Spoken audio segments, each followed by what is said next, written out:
to start by saying, as an industry member, this is something that really excites me, what we're about to talk about today. I myself will have a whole bunch of questions, but I'm going to help our two wonderful hosts today to navigate those questions you may have. So I'll keep a look at that in the chat box. But so pleased to introduce you to Adam Brownfield. He is the Senior Manager of Global Owned Media at Destination Canada, and he leads the creative production across a variety of platforms and channels. And having traveled to all of the Canadian provinces, he's now casting his eyes north and making plans. So Adam's background is actually in brand, and what he wants to do, at least today in this discussion, is try to achieve the why of what we do to connect business objectives with creatively telling that story. And so Adam has been leading video production for over 6 years for Destination Canada and is currently working on 2 podcasts that are in pre-production. So we know he's going to have a plethora of information to share with us today. And then we also have Christopher Mitchell. He is a travel writer and podcaster hailing from Toronto, and currently also runs 2 podcasts. And he has been podcasting in some form since 2015. Firstly, Rick Steves Over Brunch, in which he and the co-host review episodes of Rick Steves Europe and offer travel tips along the way. And that podcast has accrued nearly 100,000 downloads since its inception. And it has a Facebook group with over 1,000 members, as well as a Patreon page with over 25 paying contributors. And something that I love about what Chris does, he also runs a mental health podcast called I'm Anxious About. And I'm anxious about everything. So I love listening to it. It's a really humorous and informative podcast in which 2 friends kind of commiserate about their respective anxieties on a new topic each week. And it was actually recently featured on both Forbes and the CBC. So all of that to say, you have 2 very experienced hosts for today who are going to talk to us about all things podcasting. And I'm gonna stop talking now so the professionals can come in and take the floor. So please, Chris and Adam, take it away. Sounds good. No pressure. I will, we have kind of a presentation that we are going to use to kind of track some of the things that we're talking about. And just note that I'm going to send a link afterwards to everybody with some of those kind of finite specific details. It's kind of hard to keep track of if I mention a specific microphone or this, that, and the other. You can feel free to, but I will also make sure I send something out to you guys at the end. So just don't stress about that. That's just what I'd like to do. Let's get to it. There's this awkward moment where I share my screen. And I think I'm good. Is it presenting on the? Yep. Okay, great. You got it. Beautiful.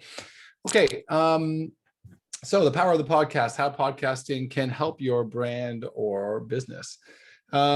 So I have a second screen here that I'm kind of looking. So if I'm looking sideways, I promise I'm still on track. I'm still here mentally. It's just it's the way I'm keeping track of everything.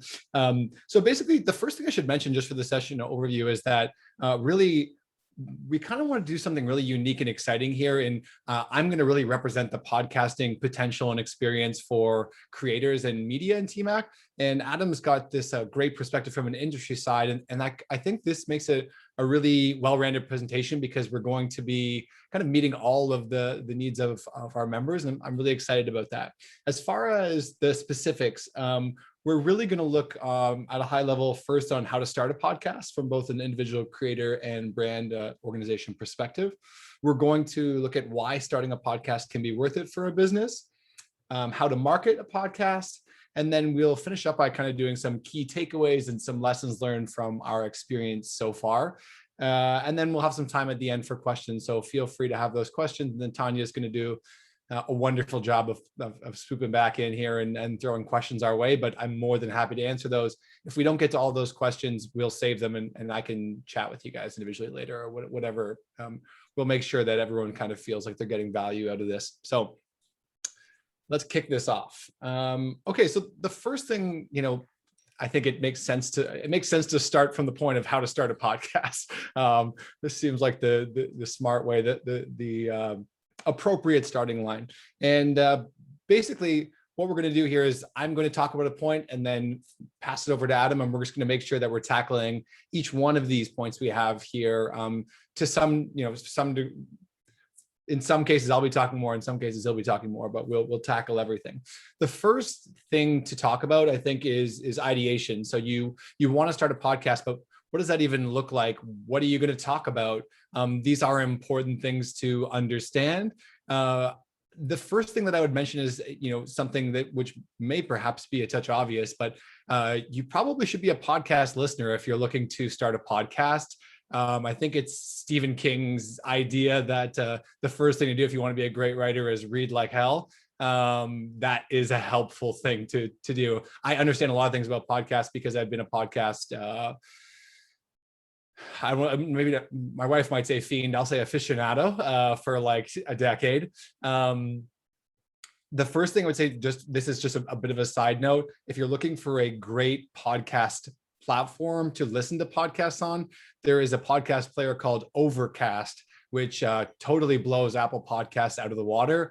Overcast allows you to organize your podcast into categories. So for example, you could start a category called tourism, and you could subscribe to some of Adam's podcasts, North America, et cetera. And that feed would go directly into those subcategories. You can also speed things up. You can make the audio sound richer. The other thing I would say before I pass it over really is just that you want to make sure that the idea that you have is a legitimately valuable extension of your brand. Rick Steves Over Brunch, for example, was kind of an absurd and ridiculous idea, but ultimately it's painting me as a travel expert, and it's allowing me to find a new audience without saying, look, go to my website.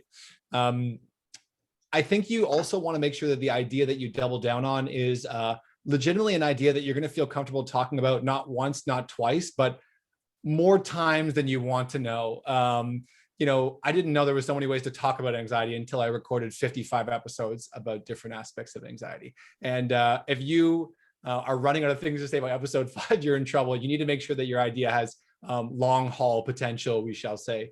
It's definitely a marathon and not a sprint. And make sure you're a legitimate expert on it. If you have to research an alarming amount before every episode, you're in trouble. You're going to start hating it. You should do some research, of course, but yeah. And the last thing I would say about ideation is once you do lock in that idea, something which you think has that long-term value, it represents who you are as a brand. It's an appropriate extension of what you're already doing and what you want to accomplish. You want to take the time to find the logo and branding that's going to pop and showcase that to your audience. People make split decisions, very, very split decisions. And having a logo that pops is going to be helpful for you. Adam, do you want to talk a bit about that? Yeah, sure. Yeah, thanks. And hi to a few friendly faces who I've worked with before, and nice to meet a bunch more. I think to build a little bit off of what Chris was talking about for us, from like, especially as sort of like an industry's perspective, that ideation, very much in line with what Chris was saying, kind of starts at the sort of like the bigger objective, like why, like what's sort of the message that we want to get out there? What's the sort of purpose of getting into podcasting? And then of course, there's also a little bit of like, when you work at a company trying to like sell your internal idea that like podcasts are valuable. But I think for this audience, it's a little bit more in terms of like, Destination Canada, if we're going to go and get into a podcasting space, like, well, what of our business objectives is this laddering up against? And for the ones that we have done thus far, so we've done North Americana in 2 seasons, and one that's called Canada's Calling just as 1. And when I mentioned I was in pre-production, just we're still working on getting both of those moving forward. Although they're both at sort of very different phases, but both of those for us are more around like kind of like high level, getting more information out about Canada. So we want people to sort of care about Canada a little bit more. And with North America Canada, it was really tailored for US audience and built off of a very smart insight that it's not just Canadians who care about the connection between our two countries. Actually, Americans are as interested in that as well. And by talking about little nuggets of connection and then expanding those into stories that talk very much about a sense of place and deliver on an idea of why you'd want to travel there, it's a way for us to sort of come at the podcast idiom without being very straightforward. And I could also see us getting into other podcasts that are much more just like travel advice, things you need to know, and that. But I think if you're, whatever sort of avenue you're going to get into onto ideation, for us, it really has to have that higher level connection to be like, well, what's the ultimate goal that we want to drive around that? And then we get into things a little bit more like what Chris was talking about, like, oh, okay, like, well, how do we then find an idea that's going to have legs and that we can run with? And that feels like you could have multiple seasons kind of coming over top of that. So for North America, there's lots of connections, and we're talking about season 3, and there's no shortage of simple ideas there.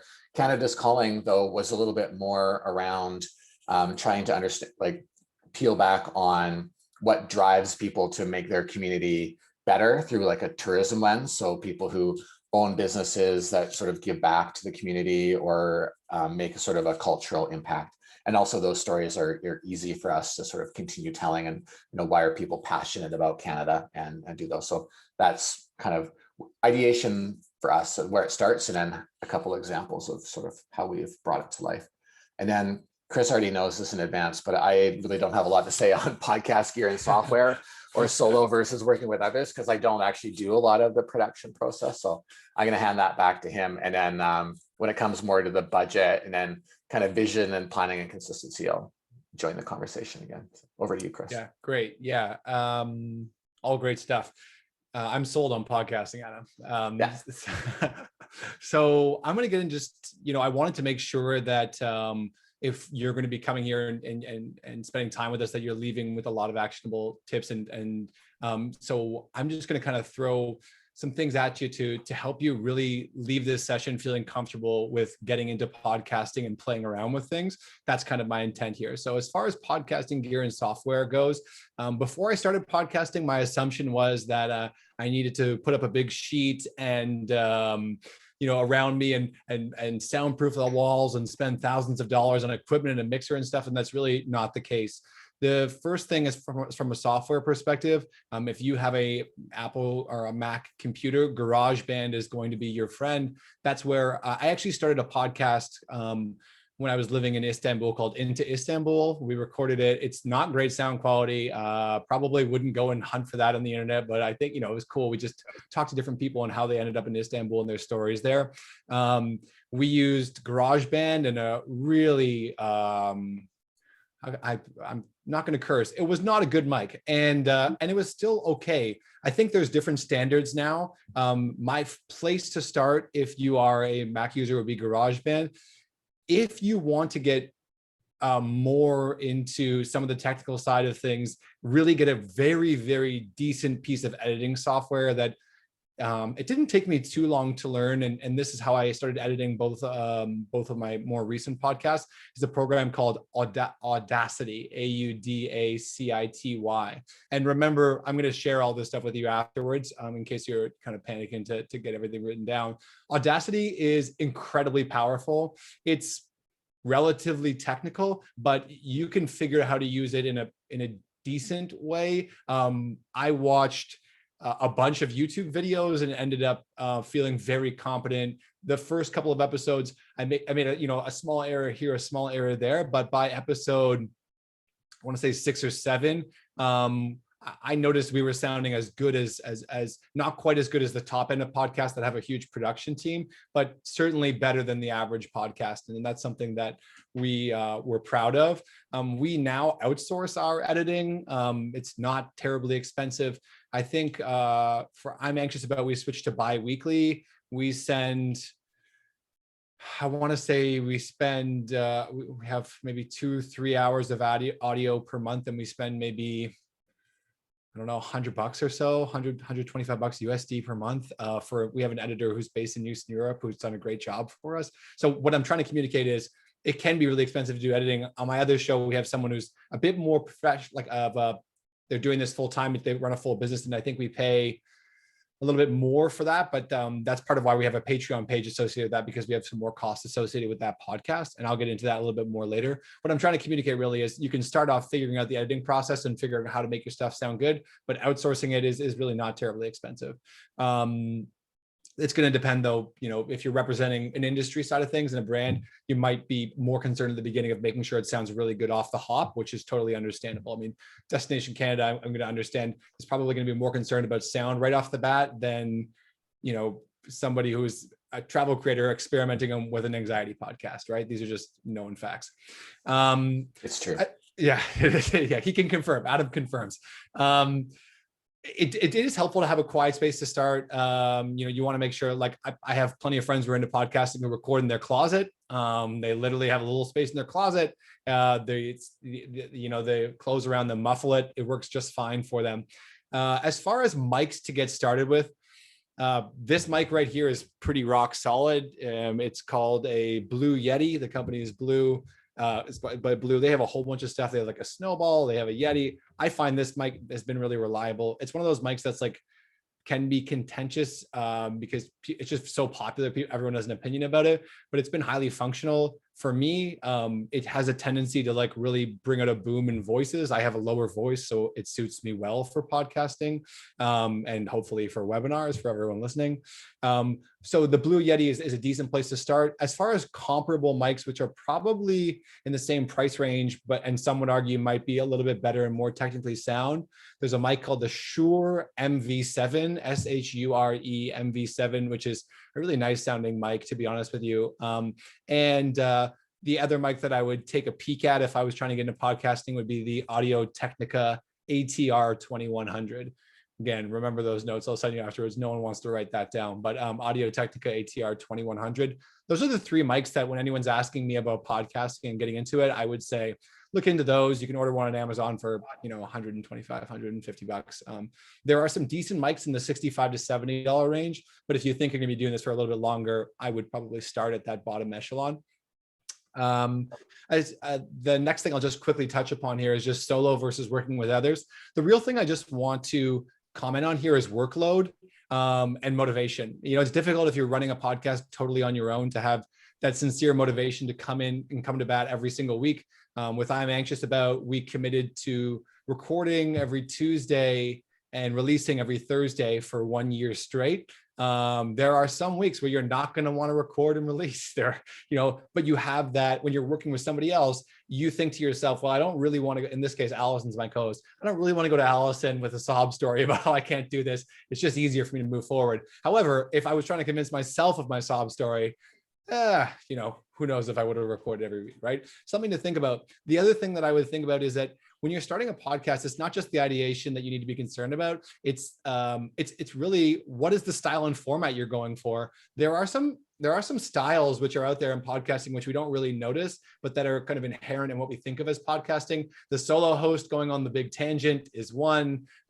The sort of co-hosts interplaying between each other. That's what I do on both my podcasts. That's another style. There's the interview style podcast where you are, you're talking about entrepreneurship, for example, and you're bringing in entrepreneurs and you're kind of cycling your knowledge. It's worth thinking about that in the beginning because it's difficult to shift formats on your audience once you start. I would say after the 10 episode mark or so, it's really difficult to switch that because people are expecting something from you. That's really what I want to say about podcasting gear and software as a place to start, as well as being solo and working with others. The only thing else I would say about working with others is in this world we're in of connecting online and sending out meetings and so on and so forth. I have a friend who has 3 co-hosts and the 4 of them review movies. It is a nightmare to coordinate. He talks to me all the time about that. So and there's one guy who's like not quite as committed, but the audience kind of likes him. And so he's always bailing. And so make sure you're also choosing somebody who's as excited about the project as you. And has something different to offer. I listen to a lot of podcasts as well that have 2 hosts that are the exact same. And it's, you want differentiation. You want 2 different people talking about one topic, not the same people talking in the same way about the same topic. It's just not terribly exciting. Why don't you kick things off about budget, Adam, and then I can, hop on afterwards to talk about it. Yeah, budget from the industry side. Maybe everybody's wondering, well, how much do we spend per episode? And I mean, it can range. I would say for us, in the sort of grand scheme of things, and part of my introduction was that I work much more in the video realm. So video, production is much more expensive than podcasting. So if we look at it sort of like within Destination Canada, we would say, look, podcasting, it saves us a lot of money. You can get longer form content at a much lower cost because you typically have less people working on it. There's less equipment involved. There's less sort of time in the editing process and the review. It's a little bit simpler and easier.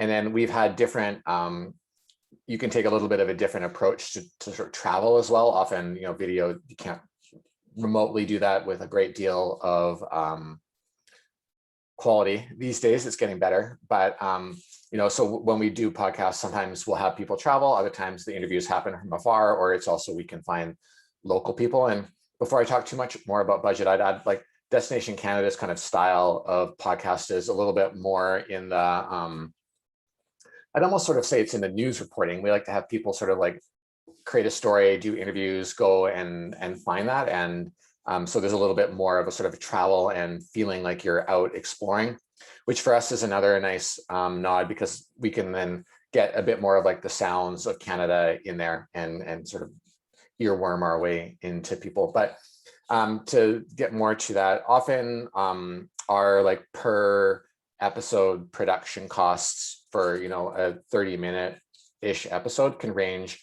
anywhere from like $5,000 to like $15,000. So for us, like that is a fairly minimal investment and allows us to get like a high production value, get enough people kind of into the piece and moving around. And I would say that's us kind of sitting in the like kind of the mid-range of kind of more sponsored sort of podcast realm, I think. And Chris is probably going to give you a whole other flavor on budget of kind of doing it with fairly minimal work and kind of putting it together. But one thing overall is like it's easier, and then you can also kind of scale it up and down. Like we could definitely at Destination Canada kind of do less, but we try and fix it up a little bit higher. Chris, but what do you? Yeah. No, I think that's I'm going to come at it from a different angle, but I think it makes that makes perfect sense to me. The podcast that you guys are doing, I will say you need to do a lot more budget for something like that, where you have, I listen to a lot of your podcasts where people are going on the ground, they're visiting somewhere, they're talking to businesses, you're, the editing more carefully to fit things into a more kind of seamless narrative. There's more going on with it. That's going to require more budget than a podcast, which is really, two co-hosts who are meeting virtually, right? It's just going to be a different style of something. As an individual creator, you really don't need a big budget to get started.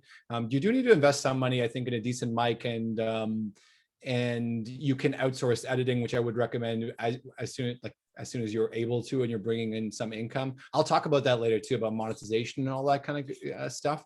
But there's a lot of value in podcasting.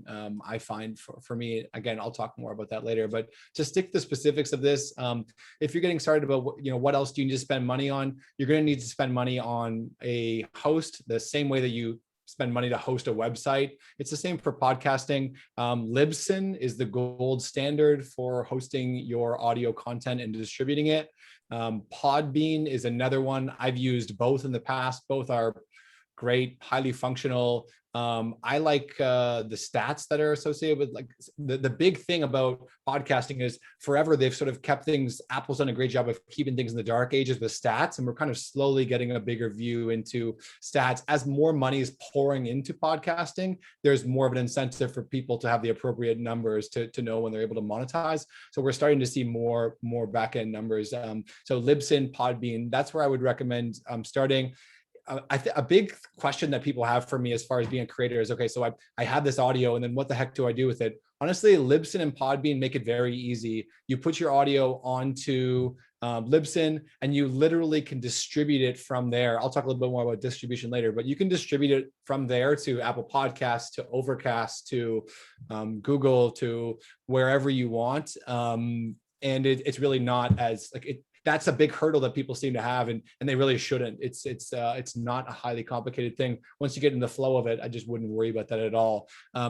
what I'm going to say about budget as far as being an individual creator is that the biggest investment you're going to make is one of time.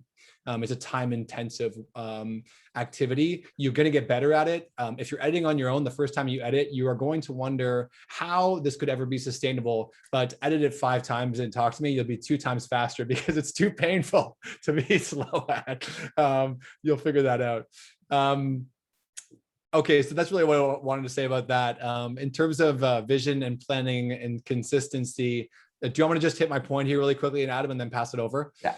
Yeah, so just really, for me, if you're starting a podcast, if you have a weekly podcast and I would recommend starting with releasing 5 or 10 episodes at the start, buy yourself some runway, and have 5 more episodes recorded. So for me, if I was doing it, my ideal way to do it would be to record 5 podcasts and have it sent out right when the podcast goes live, because then you can make this big announcement. Hey, we just released this podcast I'm anxious about.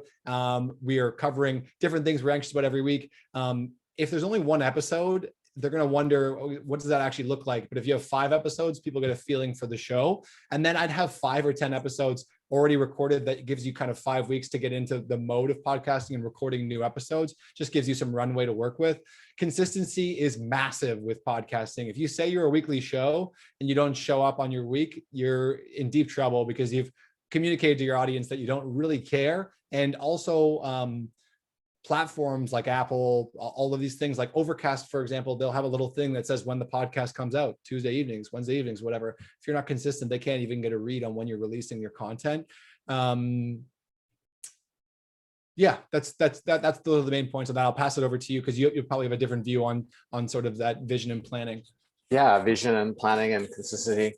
And I think some of things I might mention now will pick up at the end more on like broader recommendations. But I think for DC, like for us, we approach it a little bit more around like also having like a paid media component to this. So, you know, if we're going to be having like a season of content coming out, we'll have a budget around sort of the promotional aspects of that. And so I'll talk a little bit more about that, but having like planning and consistency supports that. So we played around with different cadence of putting out episodes. We tried 2 per week for a while, and then 1 per week for a while. And we found like the weekly thing was definitely a good way to do that. And for us, you know, when we're approaching it, we definitely have enough content in the hopper, if not the whole season, ready to go. We have both times sort of just done like 1, 2, 3, 4, 5, but I like Chris's idea of kind of putting out a few that give you like a flavor of everything and then sort of building on top of that.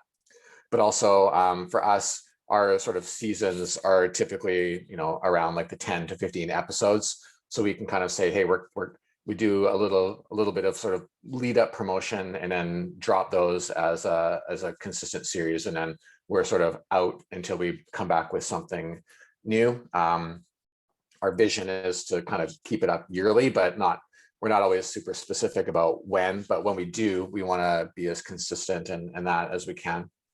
And then I think, yeah, consistency, you can sort of talk about that in all sorts of different ways of like making sure your storyline kind of stays the same, that you're offering similar experience to people, that you're like look and feel kind of all comes back to like for us, to our sort of parent brand, but also, you know, if you're working on a smaller project, making sure that's all kind of tied together. But I guess, you know, when we're looking at it a bit more from like a kind of a sponsored content perspective, it's making sure that we're planning in a way that's going to allow us to ladder it up to that bigger thing. Whereas I listen to some podcasts that do pop up every once in a while, and I'm like, oh, that one comes out again, and that works. But I don't think that those ones are going to be building a great deal of like audience and that. So if you're looking for kind of that growth, then I think that consistency really starts to matter. And then we can talk about the promotional side of it in a bit, because that's as important. Yeah. So I think that's a great segue to switch into kind of the second part of this, which is why starting a podcast can be worth it. That we're going to basically shift at the end to a last section, which isn't quite as meaty. These are kind of our 2 meatier sections. But a lot of the legwork we wanted to do was in that first section, just painting a picture of the fact that starting a podcast is attainable and can be worth it. Really segueing into kind of exactly what you were talking about a little bit around audiences. Podcasting is a great way to reach new audiences you may not have been otherwise able to reach. I've found that there's a whole group of people that, I guess I'll put it simply. I mean, the people who sit down to read articles on my site, may not be the same people who, like, there are different people who might be catching my content on the run. They're on a road trip. They're listening to me while they're working out. They're going for walks. I mean, I think people underestimate the fact that podcasting, it can be done while multitasking. And so you have a lot of people who are like hyper productive and diligent people who do 10 things at once, and they're podcast fanatics. I wouldn't expect the same person who would sit down and read a 4,000 word article of mine on like an essay on why travel is worth it to be the same person that might want to get out of their house. They can't handle their family anymore, and they go around the block and listen to an episode of I'm Anxious About. And what's cool is, I mean, people get to know you. This is something I'll talk a little bit more about later, but people get to know you through podcasts in really unique ways. I mean, I was going to save this for later, but I think it's an appropriate tidbit. Like, if I'm at a conference and I'm speaking about something, it's the people who listen to my podcast who come up like they already know me. The people who know my site and follow me on social, they'll come up and be like, hey, it's nice to talk with you. But the people who listen to my podcast and know my voice come up to me like we've talked 100 times. And that is valuable, something to think about. Did you want to tag something onto that about new audiences? It might be different for you. Yeah, I mean, I think it is a little bit different, but not all that. I think it's another way for us to look at, like, how do we reach our final end audience. So for us, it is maybe a little bit more about like demographics and trying to make sure we're sort of getting our right target customer out of that. But I think from a business perspective, we know that like podcasts get a lot of attention. They're still sort of a growing medium, particularly in North America. And yeah, I think it does allow us to have sort of a different kind of conversation. And for us really to take like a bit of a deep dive, we don't offer any other form of exploring our marketing or our content that would take you half an hour. I guess if you really watched a lot of videos on our YouTube channel sort of back to back, you could, but it's a way for us to sort of build that side of it. Yeah, I think so. Yeah. And then the next point in there is actually one that is quite relevant to us, which is evergreen content. It's really helpful for us to be able to create these podcasts and then release them, but also find other ways to kind of connect them into our work over like a longer period of time. And although maybe ours might stale date a little bit more than the idea of like anxiousness about any given topic, so maybe within 3 years we might not be as comfortable knowing that every business that we talked about is still functioning, or the people are still working in that industry. It does allow us to sort of create content that we can like loop into our work in other places and draw connections. And if you watch a video somewhere, we could target you with this because there's a connection thematically between the two there. And that's a big part of why we do it. I also was going to say, Adam, I was listening to an episode of North Americana the other day, the episode about like the San Francisco being connected to the community in BC or what have you. And I was going to say, yeah, that might be timely in a certain way, but there are timeless elements to that story. Yes. Right. So like, that's what I was going to say about evergreen content in podcasting. You can have a timely topic, but that's okay as long as you're offering timeless advice or a timeless theme. Right. I mean, there are plenty of books that we read 100 years later, and it may not be hyper applicable to what we're talking about now, but there are themes which we can relate to what's going on at the moment. And that's kind of what I think about. If you're a sports podcast, I mean, that's not going to be the same thing, right? You're talking about a specific event that just happened, but in the travel space and what we're doing, to a large extent, you can make things quite evergreen, and they're evergreen in ways. Podcasts are way more evergreen than blogs are. Blog posts go stale to pretty quickly. You have to be updating them and so on and so forth. I still like, in fact, the longer I've had my podcast, the bigger the snowball has gotten and the more it's rolling quite quickly. Yeah. And we actually find that when we will put out a second season, that our first season will get another uptick because we brought new people into that, and then they kind of go and discover that. So there's another way that kind of evergreen, and the snowball metaphor is good because it kind of keeps rolling. That's right. I mean, when we look at our back end stats for I'm Anxious About, I think new episode downloads for the month are only 30% of our downloads now, or something like that. It's 70% old episodes. And that's because, we've used each topic's about something else that's different thematically. And so people are searching via topic.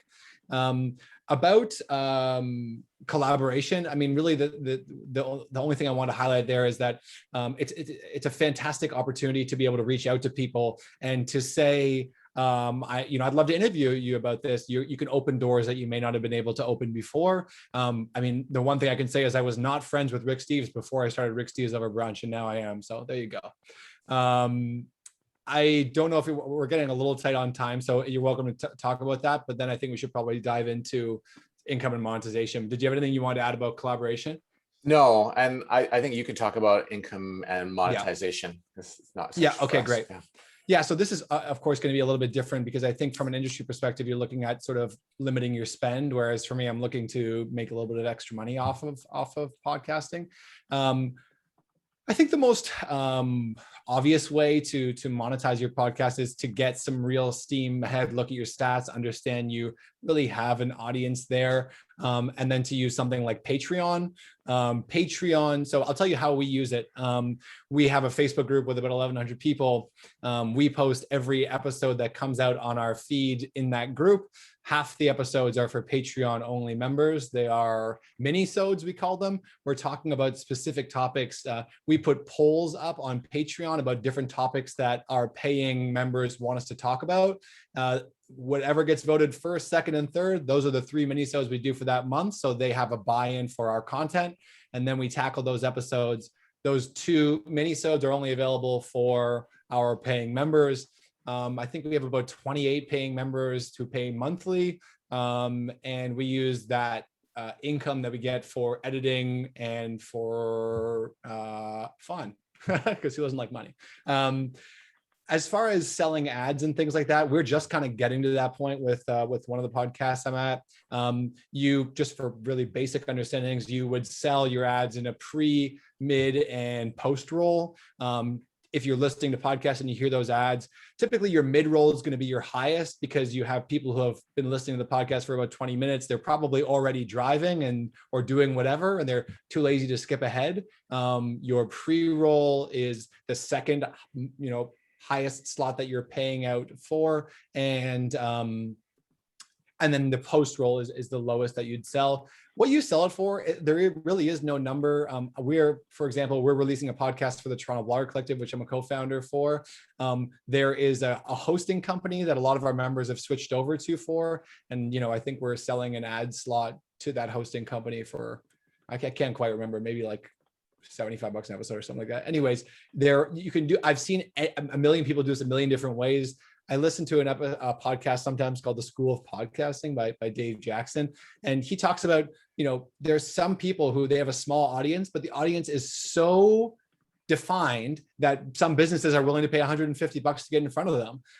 If you have a hyper niche podcast, you're looking for, let's say, Toronto Maple Leafs fan podcast or whatever, and you sell Leafs memorabilia or trading cards, maybe it's going to be worth it for you to put whatever, what I'm saying is the price is the limit. The price yourself out, and if people say yes, that's your price.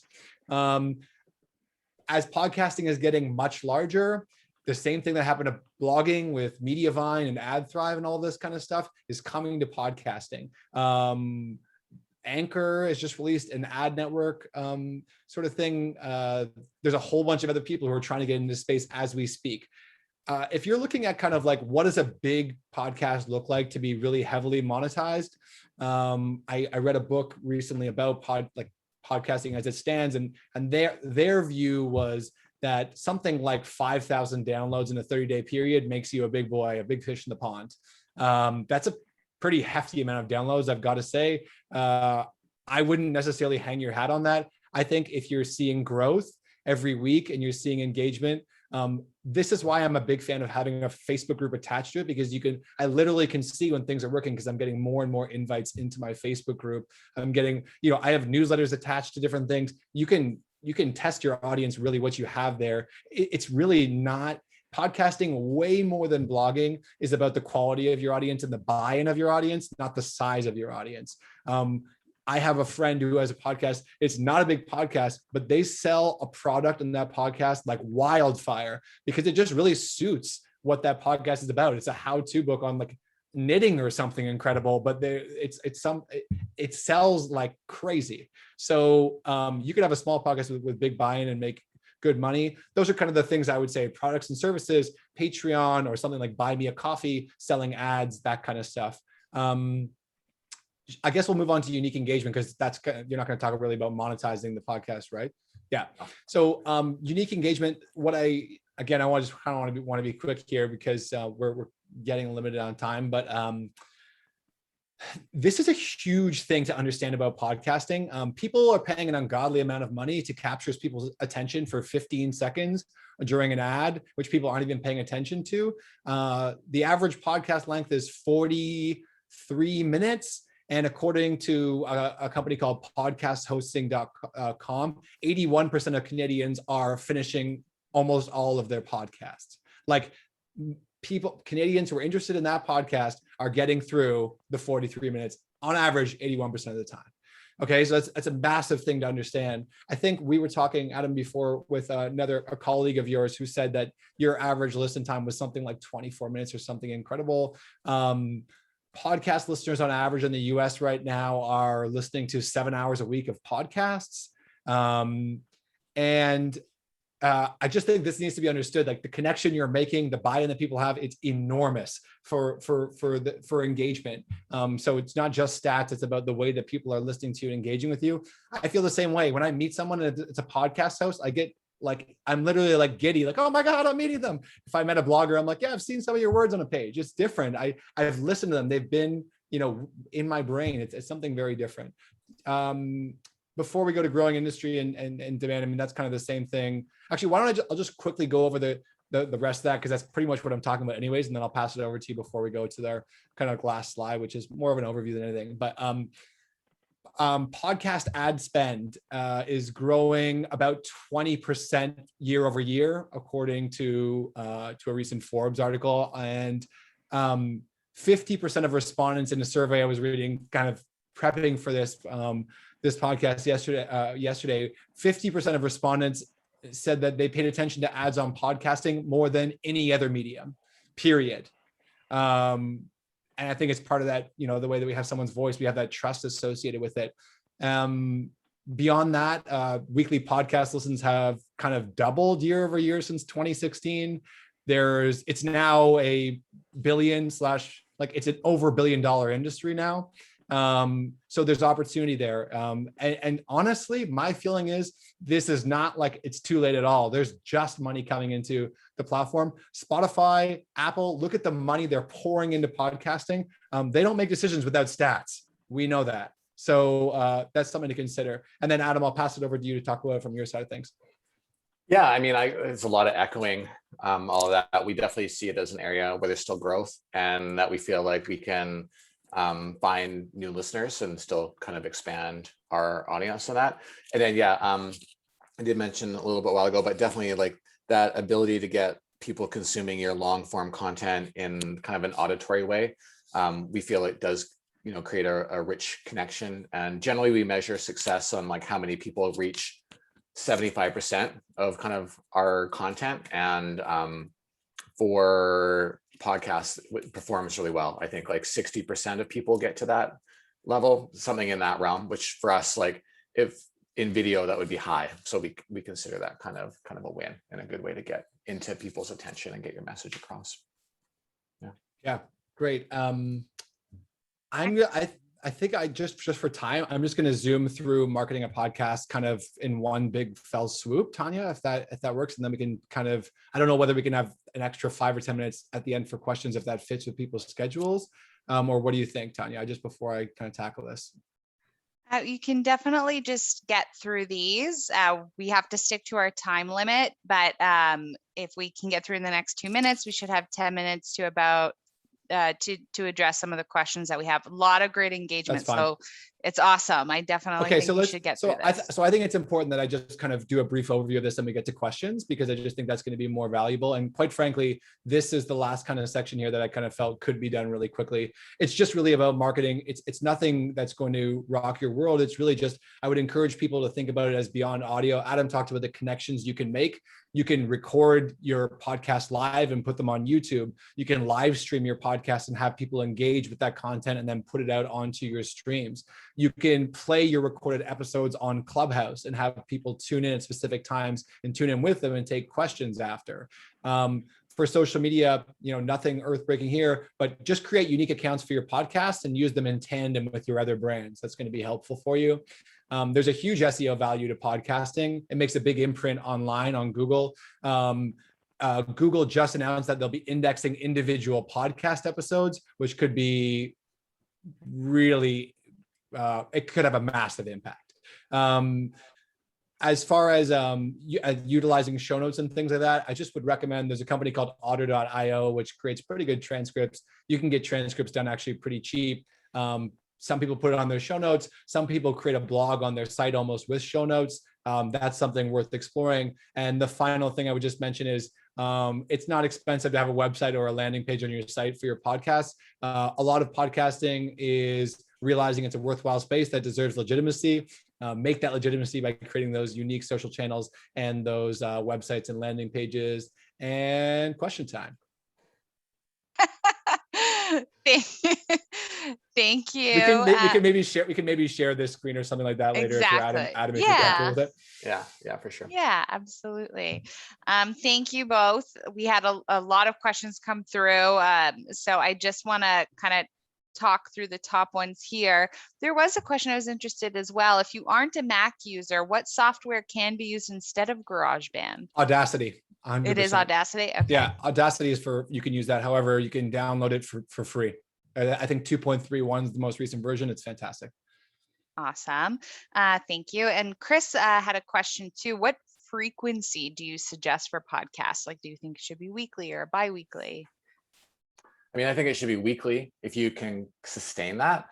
But I think the more important thing is to figure out what you can sustain. So I think I listen to one that does drop bi-weekly, one of my favorites, and that is a-okay because I know that it's sort of coming out in a regular way. But I think weekly allows you to have a bit more connection and cadence with an audience. Yeah, I agree with that 100%. I'm anxious about, we did it weekly for a year and then we felt like we couldn't sustain that. So we switched to bi-weekly. We didn't have a 50% drop off, that's for sure, because we had the previous episodes. Exactly what Adam said, weekly if you can, if not, whatever's sustainable. I think bi-weekly is just fine if you're starting things up. Okay. And further to that, there was another question kind of similar. Stan was asking, why do you need seasons for podcasts? Why don't you just keep going? I think for us, that's a good question. I think from a bit more of like a business perspective, it's easier to sort of say like, hey, here's a project, we have something to accomplish and go forth. And then also because we have kind of so much going on, it kind of moves our attention across different projects. So we sort of say we want to bundle these pieces together. But I think most of the successful, actually, I mean, I think successful podcasts work in both formats. There's ones that kind of go with a regular cadence, and then there's others that have seasons that are bundled. They often have a little bit higher production value, and they can kind of drop them at a time and get a little bit of that momentum going around behind them. Yeah, so I agree. I don't run seasons for either of my podcasts. Sometimes I wish I did because it gives you a bit of a break. It depends on what you're trying to accomplish. One of the most popular podcasts in the world is called Ear Hustle. It shows what's going on behind the scenes at San Quentin prison. And it's a fantastic podcast. They do it in seasons because they need to break to interview people, gather content, create new stories. It's not sustainable for them to creating content at the same time as trying to release and promote it. So they take breaks and go back into it. For me, it's, again, I think that the real word here is sustainability. What can you keep up? Seasons buy you some extra time to you also have a chance to pull back and examine your stats before you move forward with something else. We switched back into, we considered with I'm Anxious About, do we stop after 1 year and then announce that's our first season and take a 3-month break? We felt it was better for us just to switch to a bi-weekly format, and that's turned out to be the right choice for us. But I have different goals, I'm with Patreon, for example, we have people paying us monthly. We have to keep it. We couldn't say, hey, we're going to take a break for 3 months. Wish you well. But there are advantages to both. Awesome. Thank you. There was a question too, really quickly, about Patreon. What is that pay per month? Sure. So you set your own tiers for Patreon. Most people would have 3 tiers typically. I think with our Rick Steves of our Brunch podcast, we have 4 tiers. We have the Vespa, the van, the plane, and the something else, all travel related. Our lowest tier gets you access to mini-sodes. Our second highest tier gets you access to voting power on our episodes. Our third tier gets you access to all of that, plus you can be a guest on one of our mini-sodes.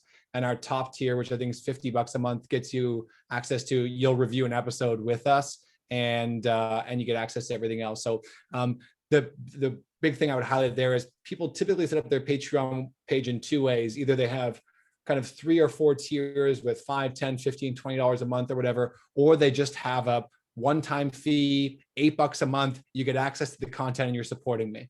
Those are kind of the 2 main ways I've seen people use Patreon, really, is to go with that multi-tier or single. Okay. Thank you for that. Going back to kind of the thinking about the logistics around podcasts. With regular broadcasts, Ron pointed out, they have fixed time requirements, but a podcast can really just be what you want. Mm-hmm. So is there any research or any intel that shows what the most optimum kind of podcast length would be? Adam, do you want to talk to that, or do you want me to speak to it? I can only speak from our experience of sort of what we played around with, and the 20 to 30 minute mark is a good one for us.